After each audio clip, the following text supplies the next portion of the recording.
Okay, so we need to make a truth table with the columns shown, and then use the truth table to say whether the two expressions are logically equivalent or not. So in this truth table, we have 3 variables. So we're going to need 8 rows. And then let me show you the correct way to fill in these 3 variables right here. So if you do this part wrong, then you're not making the full truth table, because you need to make sure you've got every possible combination of true and false for P, Q, and R. So you want to have one of the columns be T, T, T, T, F, F, F, F. It doesn't actually matter which column that is, but just one of them. And then you want to have one be T, T, F, F, T, T, F, F, like this. Oops, I'm already doing it wrong. F, F, T, T, F, F. And then you want to have the third column be T, F, T, F, T, F, T, F.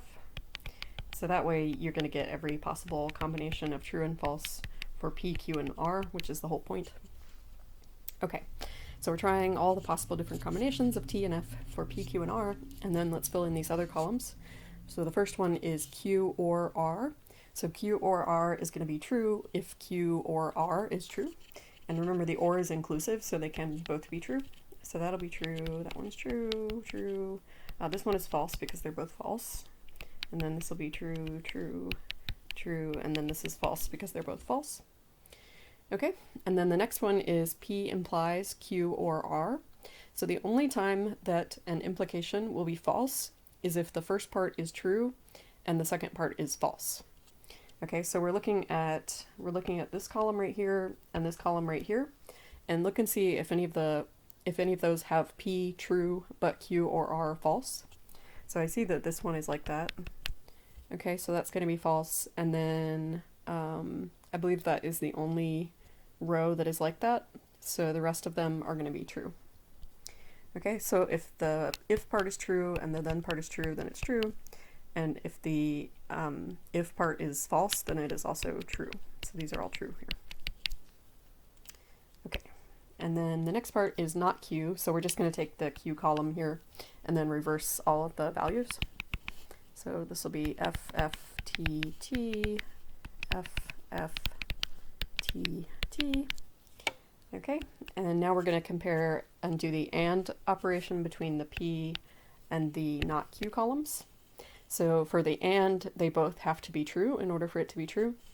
Okay, so this is going to be false, and then false, and then this one will be true, this one is true, this one is false, false, false, and false.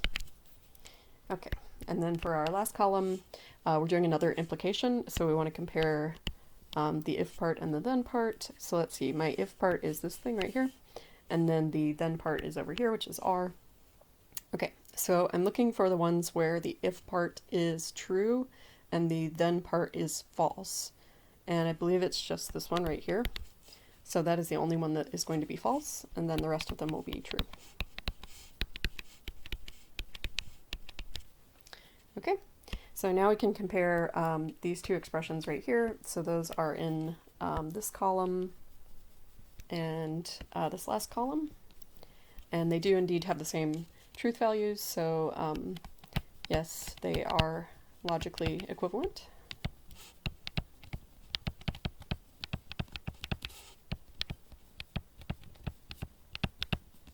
So they always have the same truth value no matter what you plug in for P, Q, and R. Okay, let's do another one. So this one only has 2 variables, so we only need 4 rows. So I'm going to do the P column true, true, false, false, and then I'm going to do Q with true, false, true, false. Okay, so that makes sure I get every combination of true and false for P and Q. All right, then not P and not Q, I'm just reversing the P and Q columns. So that's pretty easy. Okay, and then I'm doing not P or Q, so I'm looking at, oops, not that one. I'm looking at this not P right here and this Q right here, and I'm doing the OR operation between those 2 columns. So it will be true if either of them is true. So this is true, true, true, and then the only one that's false is this one. Okay, and now I'm doing the conditional between this column for the if and this column for the then. So the only time that will be false is if the if part is true and the then part is false. So let's see, it looks like this one is going to be false, and also this one is going to be false, and then the rest of them are true. Okay, and then finally over here, I'm doing the and between not P and not Q. So I'm just looking for any of those where they're both true. So if they're both true, it'll be true, and otherwise it'll be false. So those are false, and then the last one is true. Okay, so are these two expressions right here, are they logically equivalent? So we're looking at this column, and we see that they are in fact not the same. So these are not logically equivalent.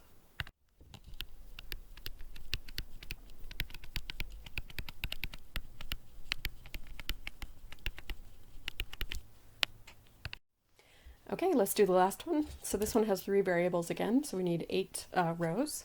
So let me show you how to fill it in again. So you do the first column with the first half true and the second half false.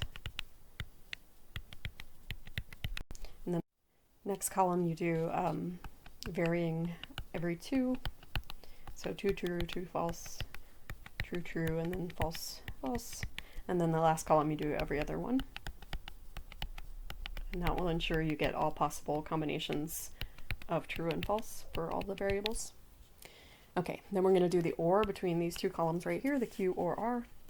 So it'll only be false if they're both false, otherwise it's true. Okay, and then we are doing the biconditional between the P column and the Q or R column. So the biconditional is true when the two parts have the same truth value. So if they're both true or they're both false, then they'll be true. So this is true, true, so that's true, true, true, true, true, true, true. Here they don't match, so I'm putting false. Here they don't match, don't match, don't match, and then here they do match. Okay, and now we're doing the biconditional between P and Q. So I'm going to put true if they match truth values, and otherwise I'm going to put false.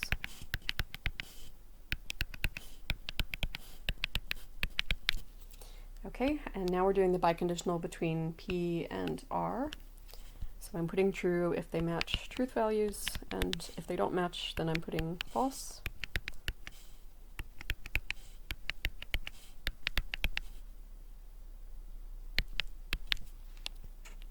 Oops, I think I messed this one up. This should be true right there. I knew it should have been half true and half false. Okay, so then in the last column there, I'm comparing the two smaller biconditionals, and I'm doing the and between these two right here. So I'm doing the and operation between those two columns, so it'll be true if they're both true, and otherwise it will be false.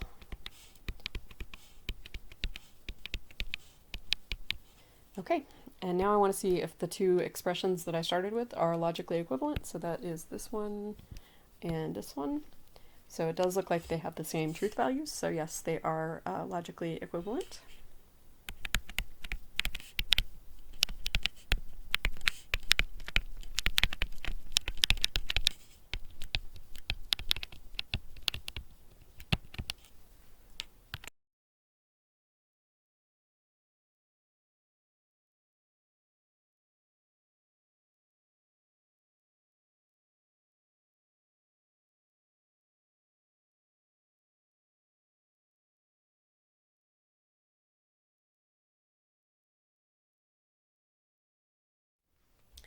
So let L be the set of all lines in the xy plane. Let E of AB stand for A is perpendicular to B.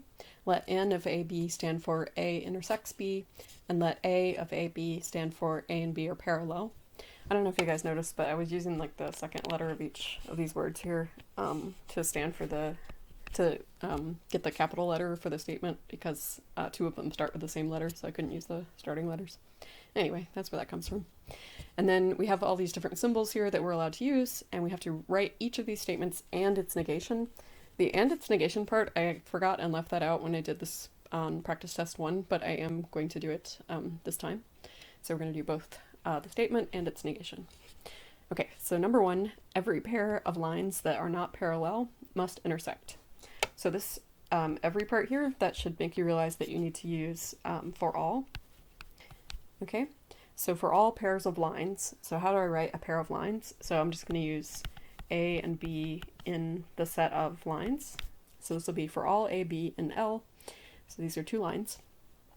It says the ones that are not parallel must intersect. So that tells me that if they are not parallel, then they intersect. So I'm going to do it with a conditional. So if they're not, so that's not parallel, so that'll be A of AB, then they have to intersect, so that will be N of AB. Okay, so how do I do the negation? So the negation, when you negate a for all statement, it becomes an exists statement. So we're saying there exists a pair of lines that make this statement false. So there exists a pair of lines A and B in L such that the if-then statement is false. So how do I write an if-then statement being false? So the if part, I say that it's true. So, sorry, the if part, I say that it's false, rather. So in this case, it'll take the negation away. And then it's not another if-then statement, it's actually an and statement. So this will be and then, oops, I'm sorry, and then I make the second part true. Okay, so again, when you're negating an if-then statement, you say that the first part is false and the second part is true. Okay, so that is the statement and its negation. I think there's actually another way to write the original statement using I think there's another way to do it, but anyway, this way is fine. Okay, let's look at the second one. So for any line, so that right there is telling me again to use the for all. And so it's just for one line this time, so I'm just going to use A. So for any line, so I'm taking A in the set of lines, it is possible to find another line. So it is possible to find another line that is corresponding to the exists statement. So there exists another line, and I'm going to call that line B. And I have to say that it's a line by saying that it is in the line set. Okay, so for all A in L, there exists B in L. And then I want to have a such that here to describe the last part. So this line is going to be perpendicular to the original line. So that means A and B are perpendicular, which is written by this right there. Okay, so for all A in L, there exists B in L such that E of AB. That means for all lines, there is another line such that they are perpendicular. Okay, and then for the negation, so the for all becomes an exists, and the exists becomes, well, I'm sorry, actually after exists you need to use such that. So there exists A and L such that for all B and L, so the exists and the for all, they just swap places. And then after for all you don't put such that, you put a comma. And then I'm going to negate the rest of the statement, which was this. Okay, so this says there exists some line such that for all other lines they are not perpendicular. So that is negating the original statement. Okay, let's look at part 3. So the for any pair of lines part, that's going to become for all A, B in L. So that says for any pair of lines. And then I'm going to put a comma, and then I'm going to put this part here. They are either parallel or they intersect. So parallel is A of AB, and then or is like that, and then intersect is N of AB, like that. Okay, and then for the negation, the for all is going to become exists. There exists some pair of lines A, B, and L, and then after exists I have to use such that, and then I'm going to negate the or statement. So when you negate an or statement, you negate each part, and you swap the or statement to be an and statement. That's the De Morgan's rules. Okay, so you negate each part and then change from or to and, or from and to or if it was an and statement. All right, the last part, there is no pair of lines that are both parallel and perpendicular. So there is no, I'm going to use the does not exist symbol. So there does not exist a pair of lines. So here's my pair of lines. And then I've used the existence symbol there, so I'm going to do such that. So there does not exist A, B, and L such that, and then I want to state this last part here, both parallel and perpendicular. So that will be A of AB and perpendicular is E of AB. Okay, and then the negation here, let me squeeze it over here. So negation, so the opposite of saying that there does not exist something is to say that there does exist something. So in this case, it doesn't switch to a for all, it just, when you say the not existing symbol, is kind of like just saying, oops, I'm trying to write over here, but it won't let me. It's like saying, it really won't let me. Okay, let me do it over here. This is like having a little oops, now I've written an E. This is like having a little not in front of the, in front of the existence symbol. So you're just taking away that little not thing there. So over here, I'm going to say there does exist a, b, and L such that A and B are parallel and they are perpendicular. So I'm not negating that internal statement there either. I'm keeping that the same. If you think about this for a second, saying there is no pair of lines that are both parallel and perpendicular, if you want to deny that statement, you just say that there are a pair of lines that are both parallel and perpendicular. I hope that makes sense to you. Okay, so let's look at direct proofs first of all. So you're going to need to refer back to the textbook or to your notes if you've forgotten how direct proof works, but I'm going to show you. So for any integers m and n, if m is even and n is odd, then m squared plus n squared is odd. Okay, so first of all, in any proof, you take your for all statement and you turn that into a let statement. So this is regardless of what proof type you're doing.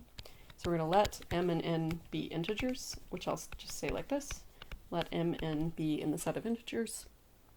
Okay, and now direct proof is a technique that works for if-then statements. So for your if statement, you're going to assume that one, and then you're going to show your then statement. Okay, so I'm going to go ahead and assume or suppose that m is even and n is odd. Okay, and then my goal in this proof will be to show that m squared plus n squared is odd. So that's where I want to end up at. Okay, so now that you've made your assumption, you need to exchange your assumption for some more information. So what information do I get from assuming that m is odd and, that m is even and n is odd? Okay, well, since m is even, that means there exists some other integer, which I'm going to call, I don't know, k, some k in the integers, such that m equals 2k. Okay, so m equals 2 times an integer. That's what it means to be even. And let me do the same thing for n. So since n is odd, now you need to use a different letter this time. And I'll use my existence symbol here just to be short. So I'll call this one I. Don't use k again because you already used k. There exists some I in the integers such that, so this time n is odd, so this is going to be 2i plus 1. Okay, so now I want to get to my goal of showing that m squared plus n squared is odd, so I need to figure out what m squared plus n squared is. So let me do that with these equations that I've written. Then m squared plus n squared equals 2k squared plus 2i plus 1 squared. Okay, let me try simplifying this a little bit. So this will be 4k squared plus 4i squared plus 4i plus 1. Okay, so now how do I show that that is an odd number? So an odd number is a number that equals 2 times an integer plus 1. So what you want to do is make this look like 2 times something plus 1. Okay, so I'm going to factor out a 2 from the first 3 terms, and that's going to leave me with 2k squared plus 2i squared plus 2i, and then plus 1. And now I can just argue that 2k squared plus 2i squared plus 2i is an integer. Then this means, and then I've got that m squared plus n squared is odd. So I'm done. Okay, so that's it. Let's look at the second one. So again, I'm going to take my for all statement and I'm going to turn that into a let statement.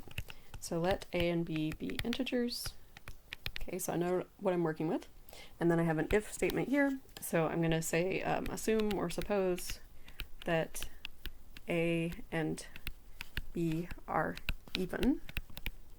And now I have a then, so this is the part that I want to show. So my goal of the proof will be that AB is divisible by 4. So if I can get to that, then I'll be done. Okay, so let's see. What can I get from my supposition here that a and b are even? Okay, since a is even, there exists some integer, which I'll call k. You can call it whatever you want, such that a equals 2k. And now since b is even, there's another integer, which I'll call I. You can call it whatever you want, such that b equals 2 times I. Okay, and I'm trying to show that AB is divisible by 4, so we need to figure out what AB is. So then AB equals 2k times 2I. Oh yeah, okay, I see where my 4 comes from right here. So this is 4ki, and then since k times I is an integer, that means we found that a times b is equal to 4 times an integer, so that means AB is divisible by 4. So I'm done. Okay, let's look at proof by cases. That's a little trickier or longer usually. So the cases here are just going to be odd and even. In general in life, you can have lots of different cases, but we're just doing even and odd in this class. Okay, so let's start with for any integer k. Oh, I've already got a typo. Yeah, this is supposed to be n, right? I hope you knew that. So for any integer n, n squared minus 3n plus 2 is even. Okay, so we're going to start with our for any or our for all statement and turn that into a let statement. So we're going to let n be an integer. Okay, and now we want to show that n squared minus 3n plus 2 is even. But we don't have an if-then statement, so there's nothing to make an assumption from. So we have to somehow generate some information, and what we can do is break into cases. So we can say that n is either even or odd. So these will be our two cases, and we'll show that each of them separately leads to n squared minus 3n plus 2 being even. So let's look at case 1. Okay, so case 1 will be that n is even. Right, so let's see what happens if n is even. Then there exists some integer, which I'll call k, such that n equals 2k. Alright, so if that's the case, then what is n squared minus 3n plus 2? Let's find out.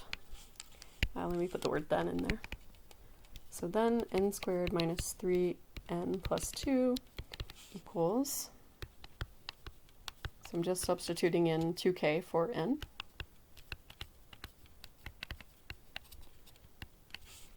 So that's going to be 4k squared minus 6k plus 2. Okay, and this is even because I can factor a 2 out of it. So this will be 2k squared minus 3k plus 1. And then I can say since 2k squared minus 3k plus 1 is an integer, that means this is 2 times an integer. So that means n squared minus 3n plus 2 is even. Okay. Now let's look at case 2. So we covered what happens when n is even, and let's see what happens when n is odd. This one will be a little more tricky algebra, I think. Okay, then there exists, you can use k again because you're in a different case, so you're not like reusing it. These cases exist in like separate universes, but maybe I'll use something else. So I'll call it I this time. Then there exists I in z, such that n equals 2i plus 1.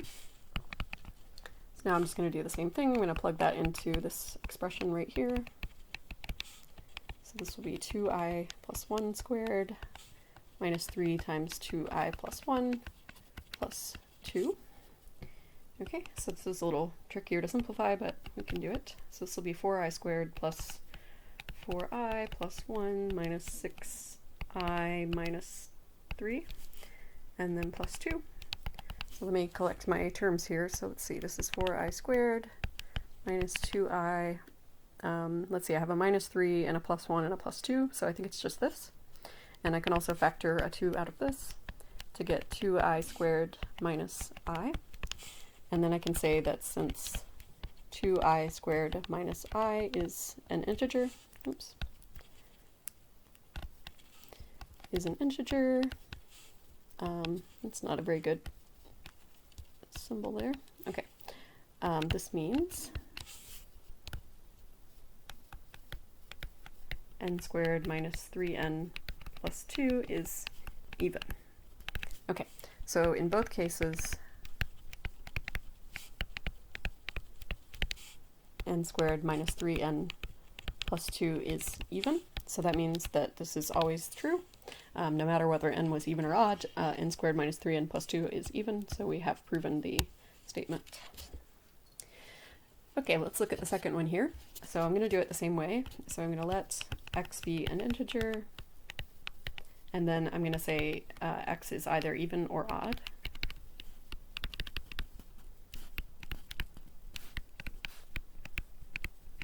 Okay, so let's look at case 1. So case 1 will be when x is even. Okay, so if x is even, then there exists, I'm not very creative with picking letter names, so I'll just go with k again. There exists k in z such that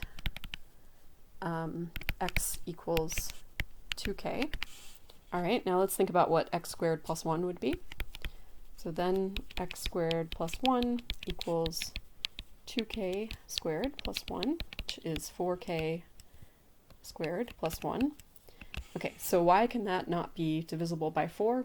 Well, that's because it's a multiple of 4 plus 1. So a multiple of 4 plus 1 is never going to be divisible by 4. And so you could just write that out if you want, just write that in a sentence. Or you can use the mod operation to do this as well.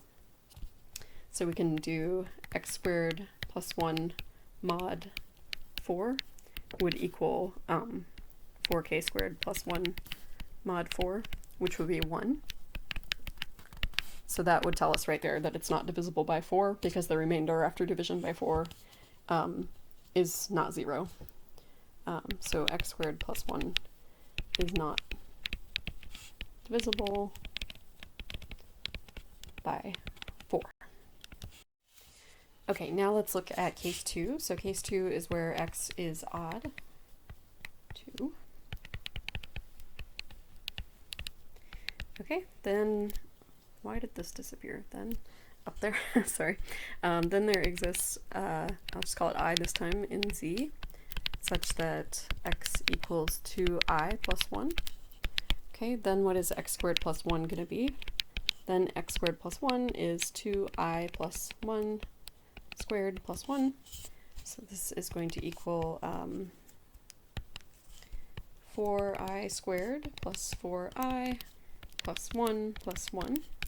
So this, I can combine those two 1's into 2. Okay, and then we see that this is also not going to be divisible by 4 because of that 2 at the end. So the first two terms are divisible by 4, and then the last one is not. So that means that x squared plus 1 mod 4 is going to be 2. Okay, so x squared plus 1 is not divisible by 4. Okay, so in either case,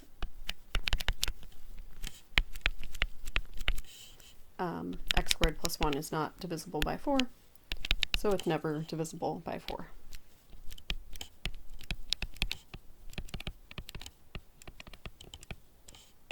At least not for integers. Okay. All right, so now let's look at proof by contradiction. So the first statement here, for all integers n, 5n plus 7 is not divisible by 5. So just like for every proof, I'm just going to turn that into a let statement. So let n be an integer, and then I'm going to suppose that this statement here is false. So that became the let statement, and then I'm going to suppose the negation of this. All right, so the negation of this would be that 5 does divide that number. So suppose 5 does divide 5n plus 7, and then I'm going to show that this leads to a contradiction. Okay, So if 5 does divide that number, then 5n plus 7 would be equal to 5 times k for some integer k. Okay, and then let's see what happens. So I think I can get my 5's on one side of the equation and the 7 on the other. And then there's going to be a problem. So 7 would equal 5k minus 5n. And then I could simplify that by factoring out the 5. So 7 equals 5k minus n. Then if I divide both sides of the equation by 5, then I get that 7 over 5 equals k minus n. But k minus n is supposed to be an integer, because both k and n are integers. So this is a contradiction.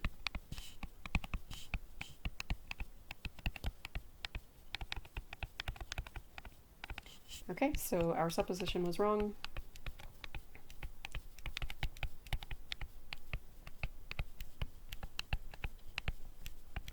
So 5n plus 7 is not divisible by 5.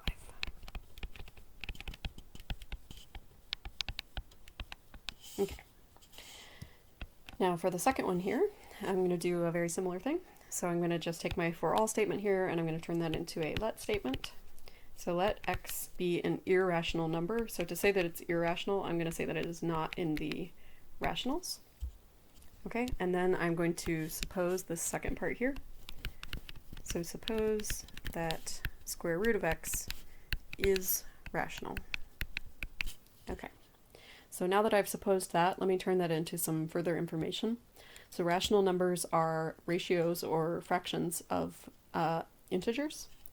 So then, since the square root of x is in the rational numbers, there exist some integers, which I'll call a and b, such that square root of x is equal to a over b.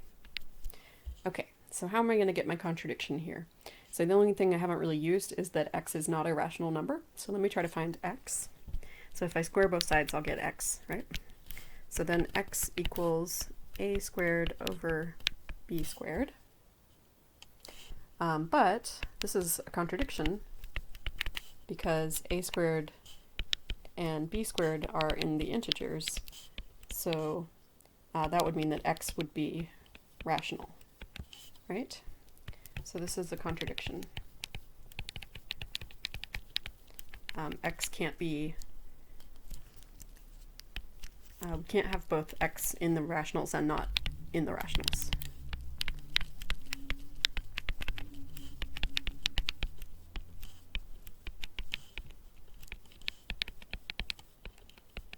Okay, so that means our supposition was wrong.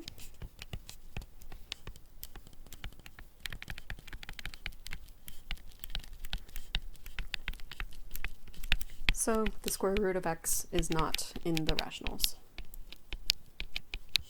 Okay, and that's it. Okay, so now let's try proof by contrapositive.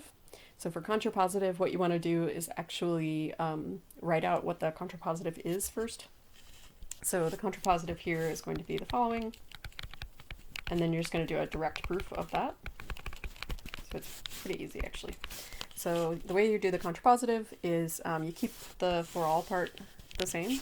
So this is going to be for, well, let me just do it the way they did it. So for all positive real numbers x and y. Okay, so for the contrapositive, you're going to swap the if and the then parts, and you're also going to negate both of them. Okay, so be a little bit careful here because so you're going to swap and negate, but you have to be careful because the second part, the then part, has an or in it. So you're going to need to use De Morgan's law on that one.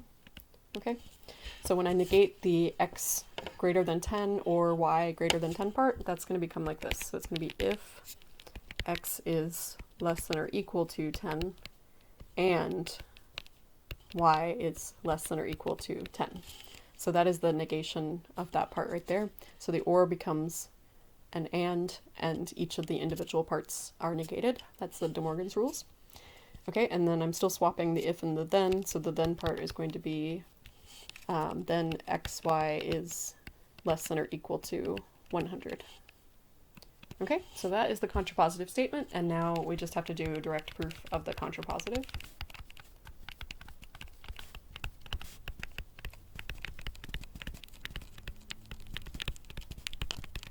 Okay, so let me do that. So I'm going to take the for all statement and make it into a let statement. So let x and y be positive real numbers. So I'm going to write that like this. So they're in the reals and they are positive, means they're greater than 0. Okay, and then I'm going to assume the if part, or suppose the if part. So I'm going to assume x is less than or equal to 10 and y is less than or equal to 10.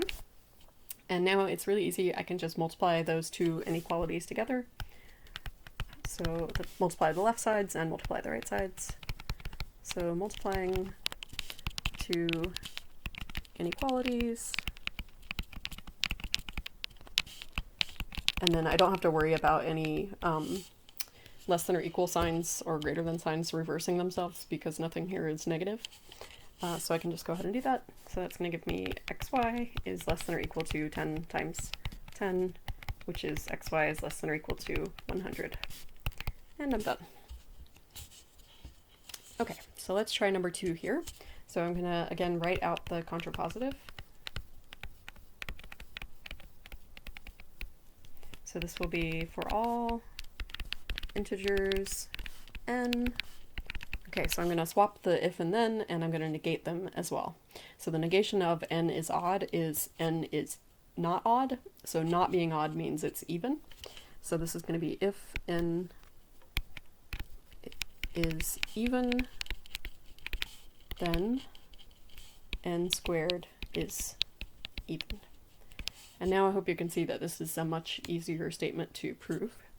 So now I'm going to do a direct proof of the contrapositive.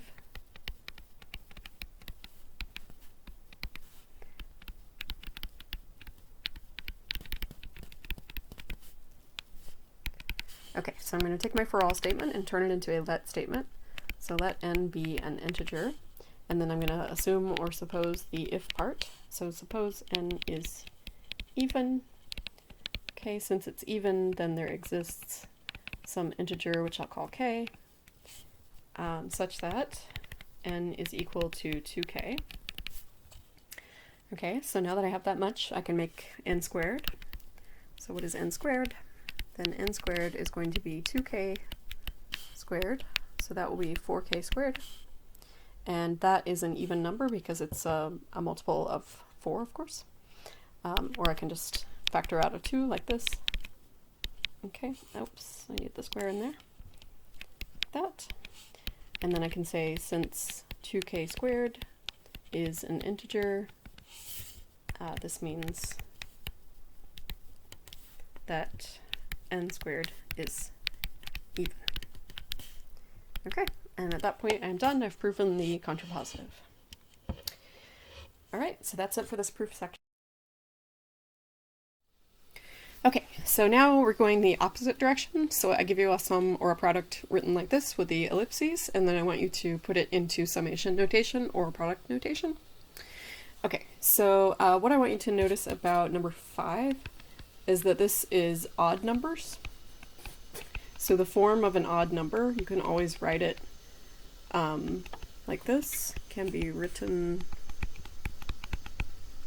as 2k plus 1. And then you just need to figure out what k is for the first odd number and what it is for the last odd number, okay? So this is going to be the sum of 2k plus 1 from k equals something to something. So what does k have to be in 2k plus 1 to give you 1? It has to be 0. Okay? And then what does k have to be in 2k plus 1 to give you 89? So the 2k part would have to be 88, so that would be 44. Okay?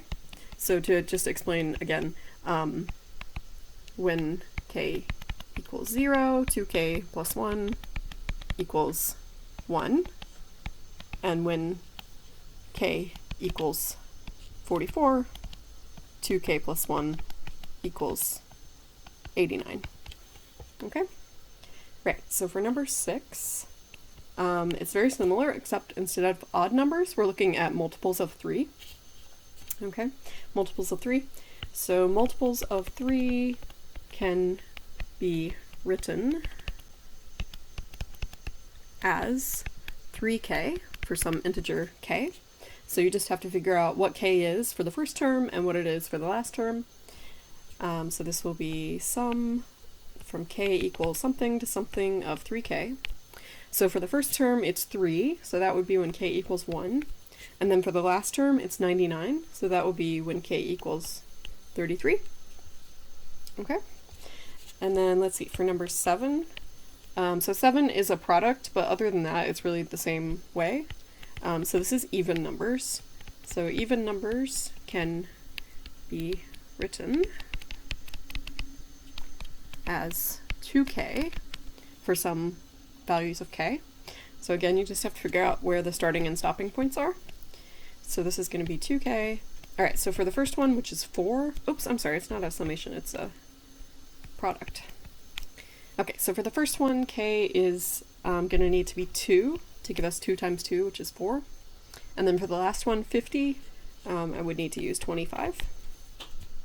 Okay, and then let me just make a little space to do number 8. So for number 8, this is going to be, I think, hopefully you can see it's just going to be 1 over k. Alright, and then the first k is going to be 6, and then the last k is going to be 41. Okay, so here we have A is 146, B 2346, C is 256, and then we have the universal set is all numbers from 1 to 7, and we just have a bunch of different things that we need to find here. So let's just go ahead and do these. Okay, so part 1 is A minus C intersected with B complement. So I'm just going to substitute in the different parts here, and then I'll work on them. So I'm substituting in A and C and B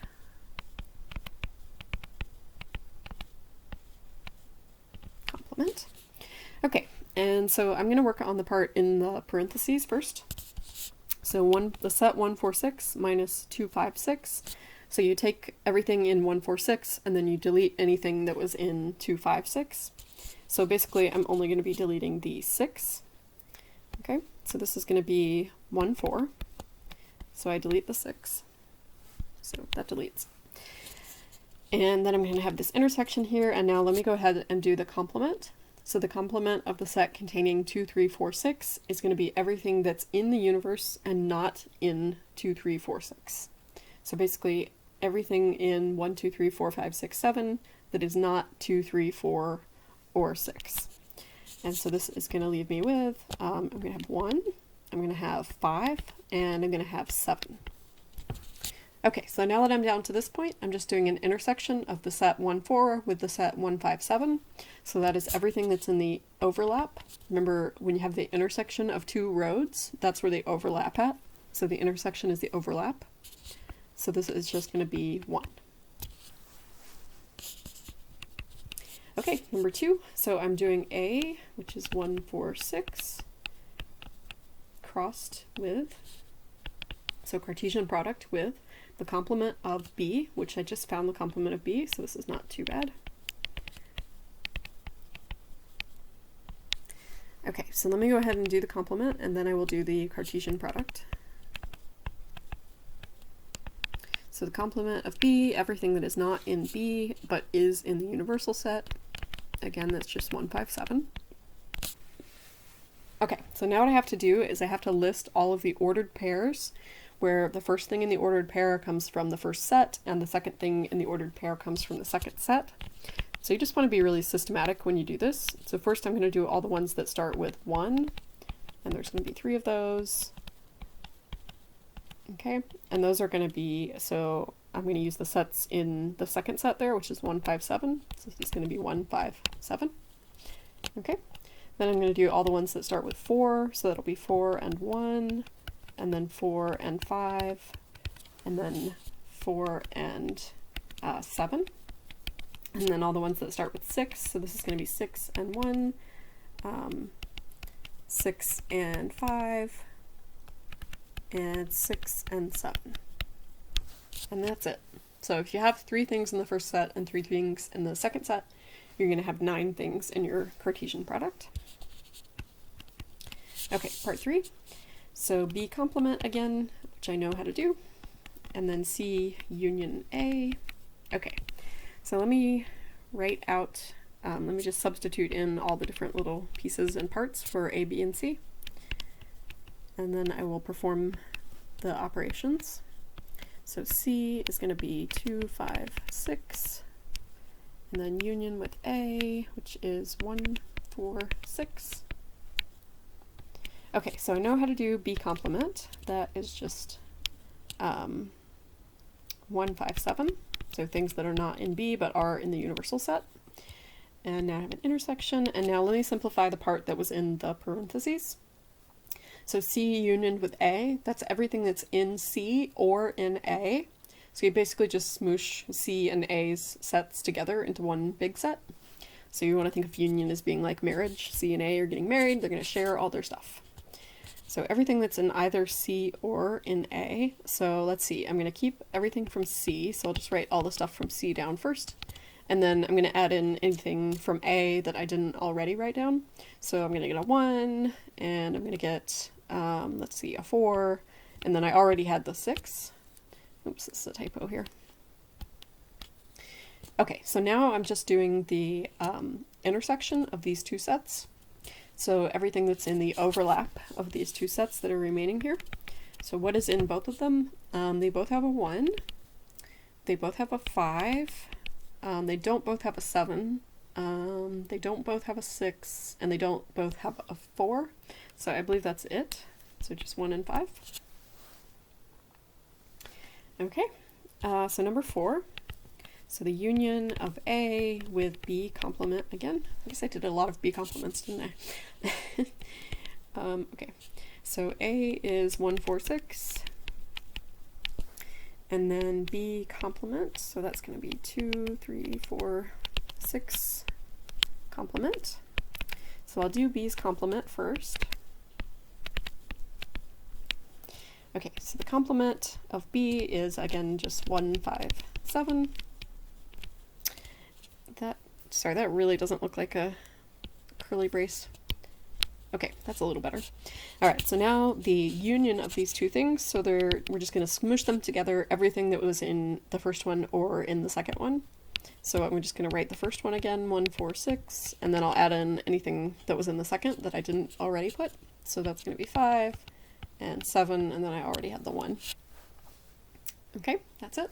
I'll go to the next slide for the rest. Okay, so number 5. So A cross C minus B. Okay, so I'll just fill in all the little pieces and parts again.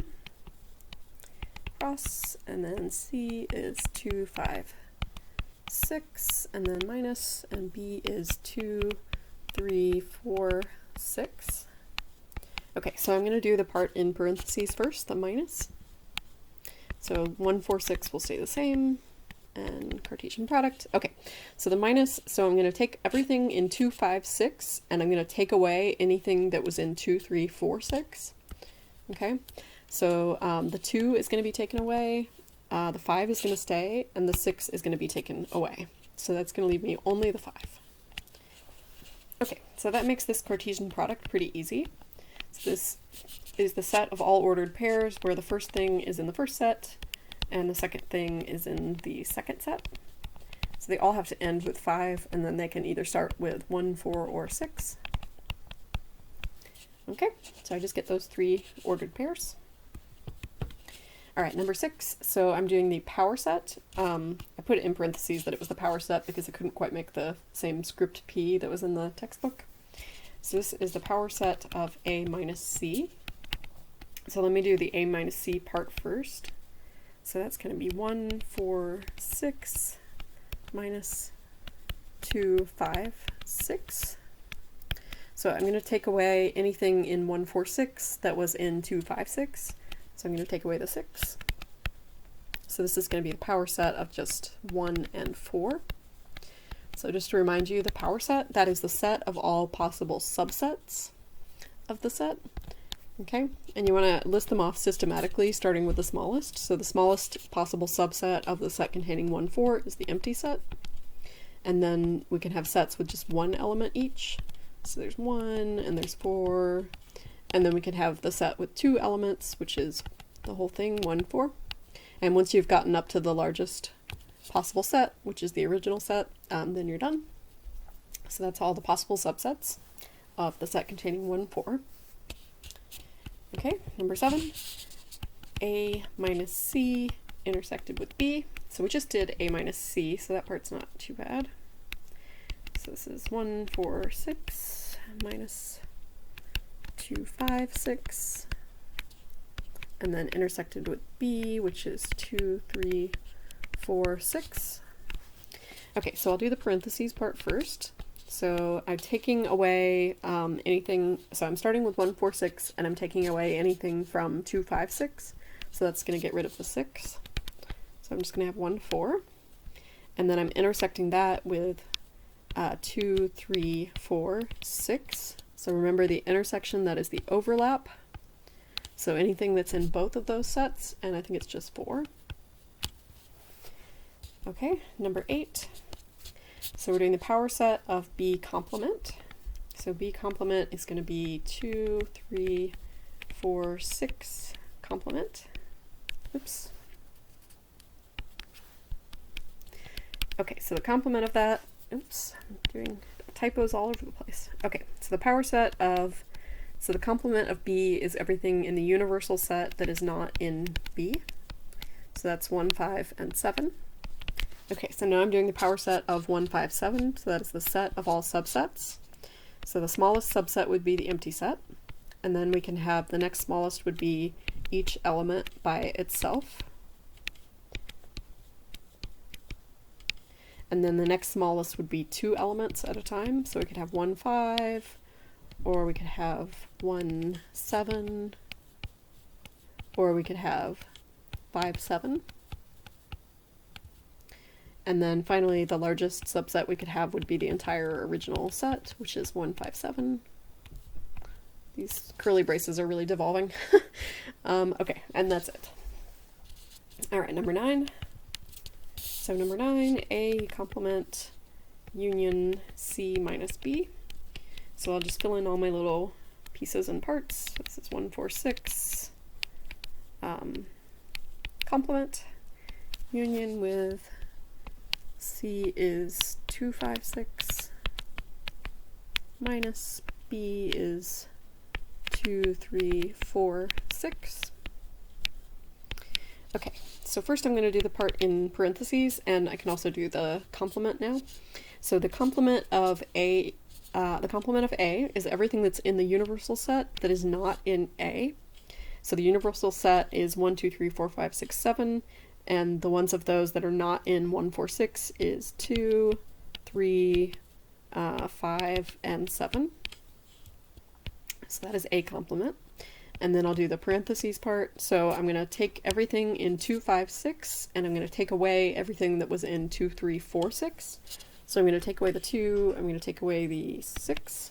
So that's just going to leave me with 5. And I don't really need these parentheses here. Okay, so now I'm doing the union of 2, 3, 5, 7 with 5, and so I'm just going to smoosh those two together, but 5 is already in the first one, so this is just going to be 2, 3, 5, 7. Okay. And finally, I'm going to squish number 10 at the bottom here. So number 10, C minus B union with A.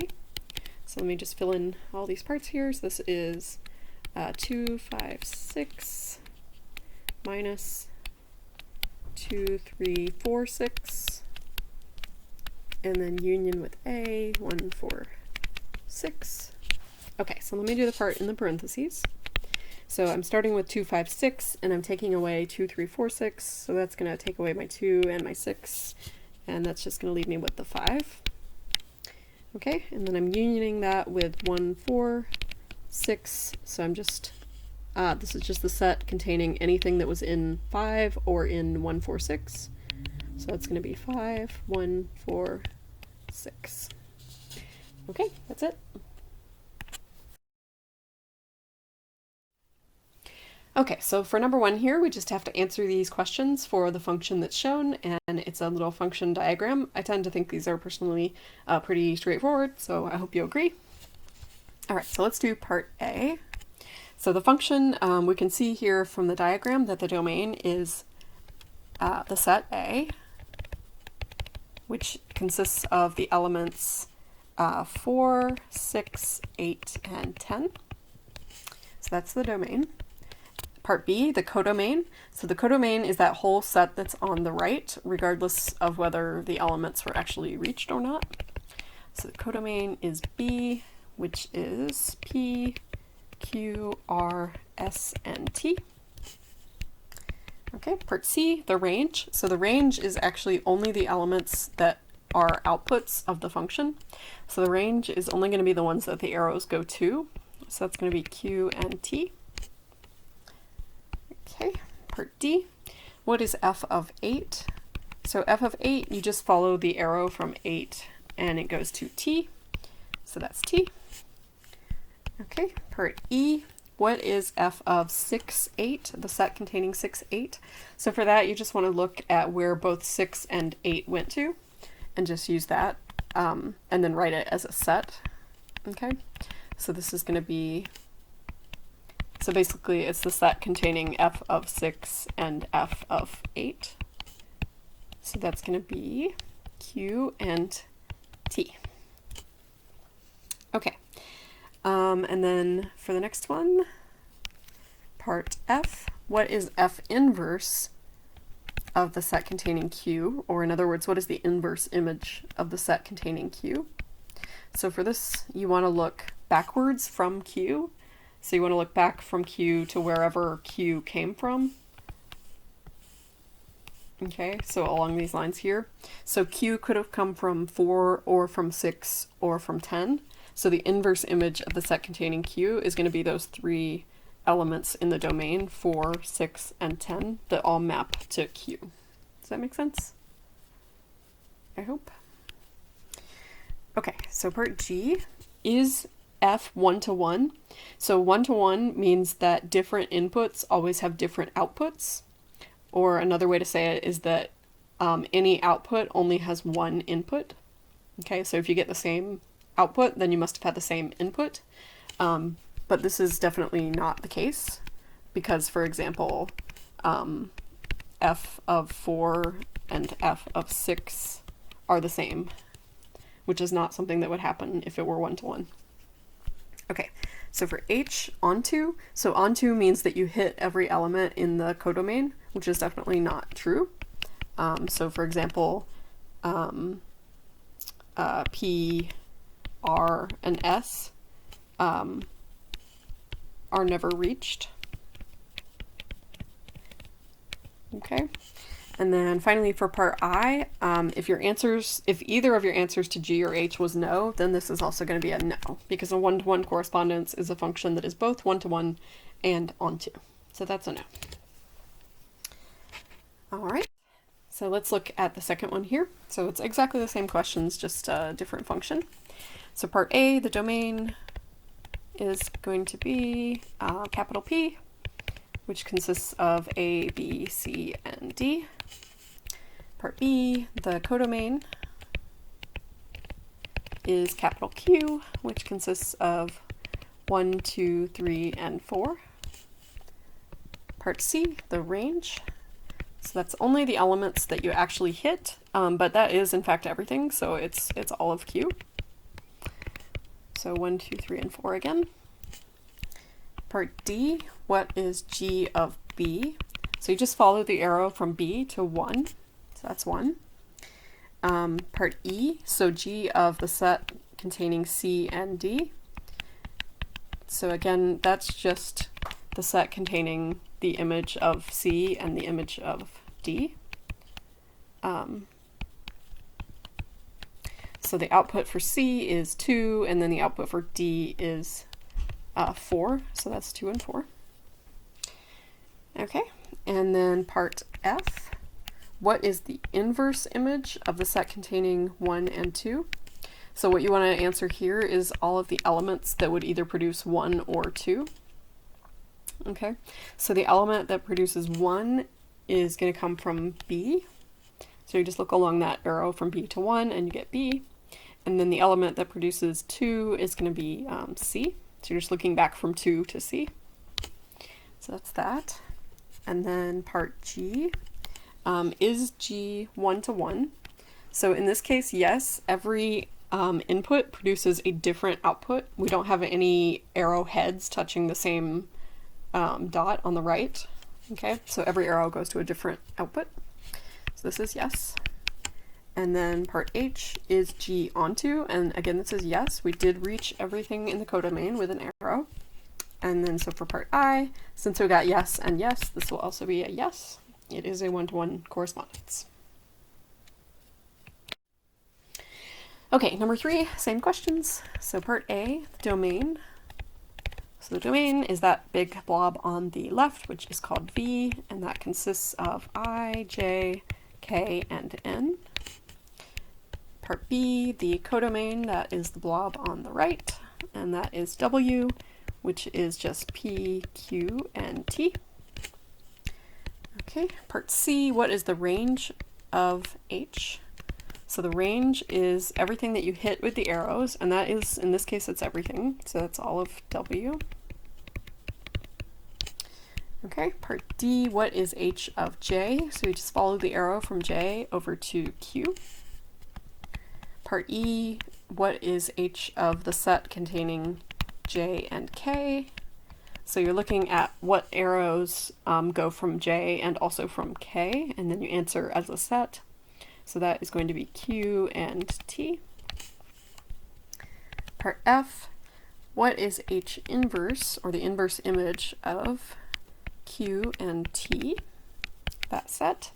So this time you're looking back along all of the arrows that went to either Q or to T. So this is going to give us J and K and also N. So J goes to Q, K goes to T, and N goes to Q. So that is F. Part G is H 1 to 1. So this is going to be a no, and the reason there is because H of J is the same as H of N. So J and N are two different elements, but they have the same output, so that's not allowed. Onto, yes, this is onto. We did hit everything in the codomain. And then part I, this is going to be no, because we got a no for part G.